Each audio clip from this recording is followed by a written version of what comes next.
So here is a very simple example, right? We take as a model something that doesn't even look at the input. It's going to say, whatever you give me as an input, I'm going to give the answer 2. So in other words, the estimator gi of x simply gives value 2. And so such an estimator obviously has no variance. There is no spread out in the values that this estimator gives. So this one has variance 0. Obviously, it's going to have a very high bias because it doesn't make any effort to capture the real value. So the difference between the real value of the function and what our estimator gives is going to be very high, unless of course our real function is exactly 2, but in general this is going to have high bias and no variance. So here is another example, one that says I'm not really looking at the input, but for the sample you gave me, I'm going to take the average of the labels. And this obviously is going to have a lower bias. It's going to come closer to the real values simply because it follows the real values of the points in our sample. So definitely this one has lower bias, but the values are going to be quite spread out because the real values at each point x, they are what they are, but we are always giving this average. So there will be some variance of how our predictions are placed with respect to the real values. But the point I want to make is that I went from a trivial model to one that is a little bit more complex, still somewhat trivial, but a little bit more complex. And as a result, I went from very high bias to somewhat lower bias, and from no variance to some variance. And this in fact is true in general. As we increase complexity, we will have a smaller bias. So the bias decreases, and what this means is that we are going to get a better fit to our data. So once again, taking a more complex model is going to be a better fit to the data. We are going to have a smaller bias. But on the other hand, the variance is going to increase. The fit is going to vary much more with the data. And I have a visual way to show you this in just a moment. You will see that changing a little bit the data is going to give us drastically different fits. So the variance increases.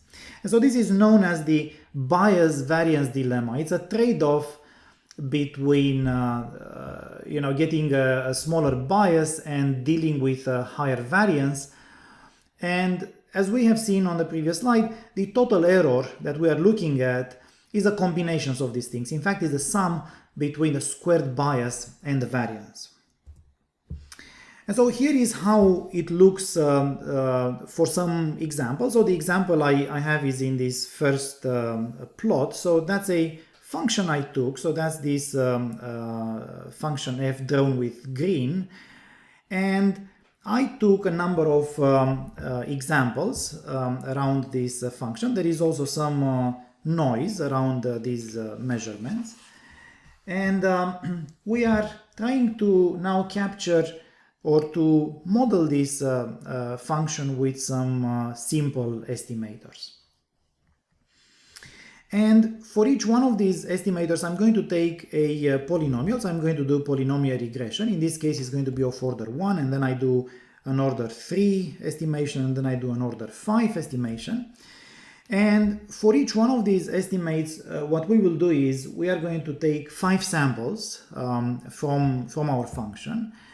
And for each one of these samples, we are going to build one estimator. So as a result, we get 5 estimators of order 1, 5 estimators of order 3, and 5 estimators of order 5. And I keep showing the real function on each one of these plots.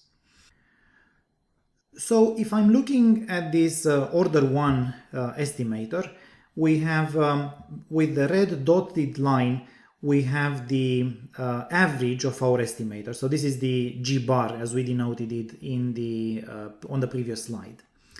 And so the difference between the real function and the average of our estimators, that's what the bias stands for. And as you can see, for order 1, you have quite a lot of bias. Our average estimator in many places it has quite a large distance. This is certainly one such case, and this is one such case, and this is one such case. It also happens that sometimes for some points they coincide, so the bias in this point is 0, and the same is true for a number of other points. But overall, if we were to take an average of all the data points of this bias, this would be quite high, because there are many points, in fact most points, the average estimator is far from the real function. Now, as we go to a more complex model for order 3, and we have our 5 estimators, and then we take the average estimator, as you can see, the distance between the average estimator and the real function, so in other words, between the red dotted line and the green line, becomes quite small. So that shows that the bias is quite much reduced. And as a matter of fact, when you go to order 5, it's maybe difficult to quantify, but the fact is that this average estimator gets even closer to the function, and you can see it by paying some attention that there are still some differences, and these differences become smaller and smaller for this order 5. So it does pay off in terms of the bias. As we increase the complexity, we are getting with our average estimator closer and closer to the real function. On the other hand, what happens is also that the variance, so if you look at the differences between different estimators, for a certain point, they are quite, close to each other. They kind of go together. They start to be somewhat more different for this one, but in fact you can see it even more for this order 5.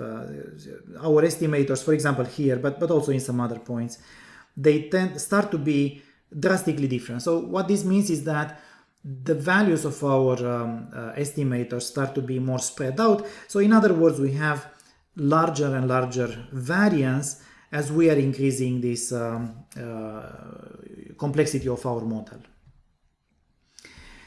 But remember that our error overall was the sum of the bias squared and the variance, and here is how it looks when we take them together, the bias squared and the variance. So it looks like this. If I'm just drawing by this black line the error, in other words the sum of the squared bias and of the error. And to do this plot, we simply take a polynomial of degree 1 and one of degree 2 and one of degree 3 and degree 4 and degree 5 and so on. And we are measuring in each case. So in each case, again, we take a number of samples, and we build the estimators, and we calculate, as we discussed in each case, the bias and the variance.